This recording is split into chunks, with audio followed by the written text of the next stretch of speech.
Okey, Assalamualaikum dan selamat sejahtera semua. Pada hari ini kita akan belajar cara menulis perenggan dengan betul dan kemas.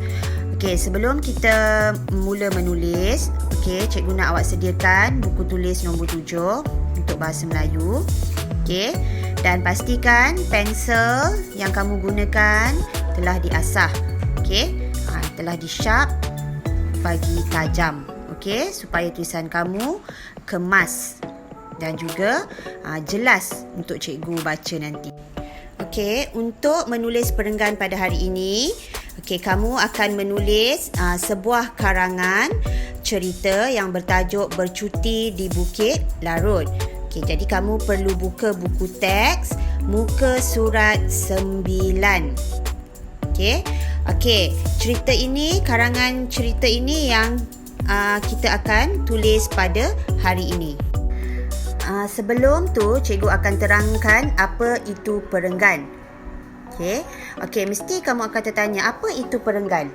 Okey, perenggan ni adalah satu kumpulan ayat tentang sesuatu isu, tentang sesuatu idea atau tentang sesuatu cerita tersebut. Okey, dalam cerita Bercuti di Bukit Larut ni, kalau kamu lihat dalam buku teks kamu ni ada 1, 2, 3 dan 4 perenggan. Okey. Yang inilah yang 1, 2,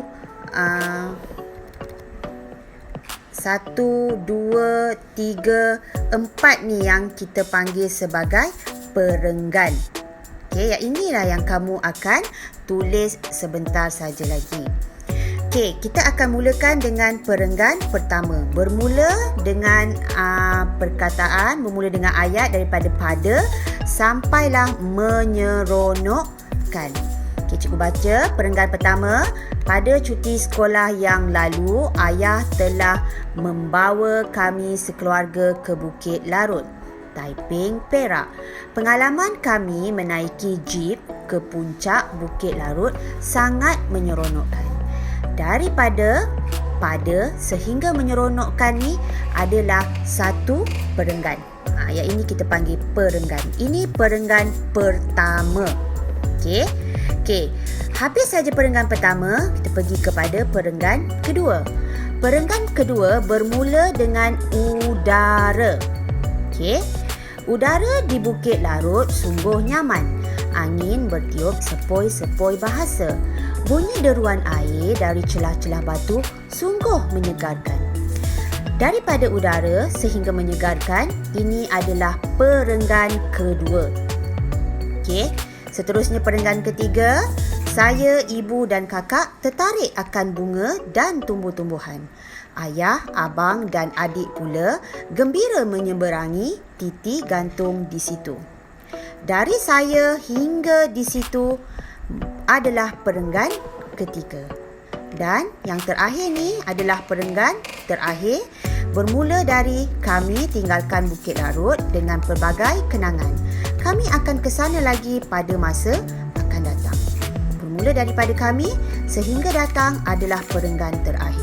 Jadi, keseluruhan perenggan dalam cerita ini ada 4. 1, 2, 3, 4. Sebelum cikgu tunjukkan kepada kamu semua cara menulis perenggan dengan betul, cikgu akan terangkan sikit lagi tentang petikan cerita ini. Kalau kamu lihat keseluruhan petikan ini, perenggan pertama, kalau kamu perasan, di sini pada perkataan pada, tidak sama dengan perenggan kedua, perenggan ketiga dan perenggan keempat. Perenggan kedua, kalau kamu tengok perkataan pertama dia, ada sedikit jarak. Sama juga dengan perenggan ketiga, ada sedikit jarak. Perenggan keempat pun begitu juga, ada sedikit jarak. Kecuali perenggan pertama ditulis rapat dengan garisan tepi buku kamu nanti. Jadi kamu perlu ingat, setiap kali kamu menulis karangan, menulis perenggan, perenggan pertama tidak perlu jarakkan. Hanya jarakkan bila pergi kepada perenggan kedua, ketiga, keempat dan seterusnya. cikgu akan terangkan cara menulis perenggan dalam karangan bercuti di Bukit Larut. Okey, pastikan kamu tulis hari, tarikh, tajuk dan gariskan dengan menggunakan pembaris. Pensel kamu pastikan diasah supaya tajam, supaya tulisan kamu kemas dan mudah untuk dibaca. Okey, kita pergi kepada perenggan pertama. Okey, seperti yang cikgu terangkan, perenggan pertama, perkataan pertama tidak perlu dijarakkan. Okey, perkataan pertama ditulis betul-betul di tepi garisan buku kamu. Pada cuti sekolah yang lalu, ayah telah... Okey, kalau buku kamu tidak ada ruang, mungkin kerana tulisan kamu agak besar, kamu boleh sambung di bawah. Tapi kalau masih ada ruang, tulisan kamu kecil, kamu boleh teruskan sehingga di hujung buku kamu. Bila tak muat, baru pergi ke bawah. Okey, macam cikgu, tulisan cikgu agak besar, jadi tak muat, cikgu sambung di bawah.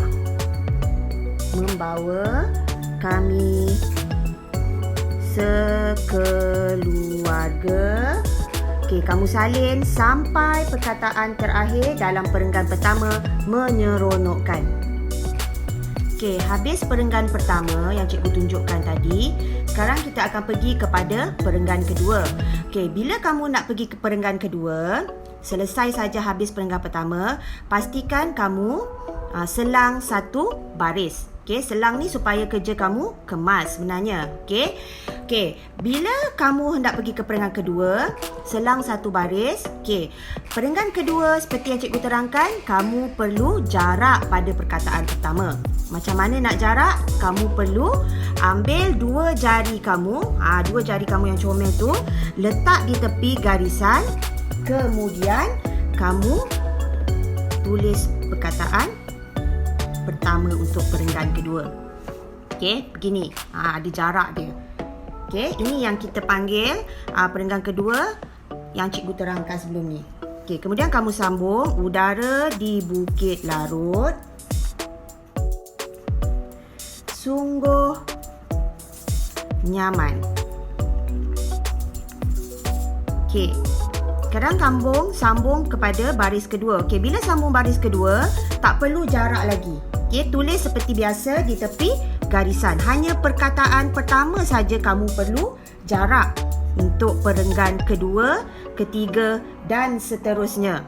Okey, yang lain-lain kamu tulis seperti biasa. Okey, tulis seperti biasa.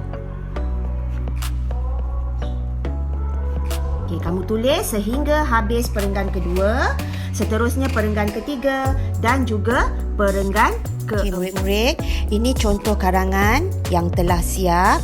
Okey, lengkap dengan 4 perenggan. Okey, jadi kamu perlu tulis seperti ini, formatnya seperti ini. Okey, sama macam dalam buku teks. Okey, pastikan perenggan pertama tak perlu dijarakkan pada perkataan pertama. Okey, perenggan kedua, ketiga, keempat ada jarak 2 jari yang perlu kamu buat. Okey, dan seperti yang cikgu cakap, bila kamu pergi ke perenggan baru, harus selang 1 baris dan 2 jari jarak. Selang 1 baris, 2 jari jarak, selang 1 baris dan 2 jari jarak. Okey, jadi pastikan tulisan kamu kemas, kerja kamu cantik dan mudah untuk dibaca. Okey, jadi selamat menulis semua, selamat belajar dan tetap bersemangat, dan pastikan kerja kamu dihantar melalui Google Classroom ataupun Telegram untuk cikgu rekodkan kerja kamu. Okey, jadi kita jumpa lagi minggu depan. Assalamualaikum. Bye.